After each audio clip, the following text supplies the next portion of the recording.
শরীরে এত ধকল সয় নাকি? ওই তো ওই তো জম্বো এসে গেছে। জম্বো, ও জম্বো, আমি পান্তুয়া খাবো।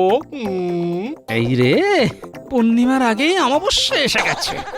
আরে কি হলো কি এত ভাবছোটা কি? হ্যাঁ, এই যাও বলেটা আমাকে দিয়ে আমার ভাইয়ের জন্য কটা পান্তুয়া নিয়ে এসো, যাও। উফ, এই তো রোদে পুড়ে বাড়ি এলাম গিন্নি, একটু জিরিয়ে নিতে দাও, তারপর যাচ্ছি।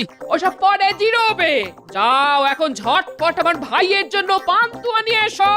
আর হ্যাঁ, আর আজকের জন্য 1 কেজি ইলিশ এনো। হ্যাঁ, ইলিশ? ইলিশ তো কালকে আনার কথা গিন্নি। ও ভাই তাড়াতাড়ি চলে এসেছে তাই বলছি, কালকে তো আনবেই, ওটা আলাদা। যাও যাও যাও যাও যাও, তাড়াতাড়ি যাও, কি হলো, যাও।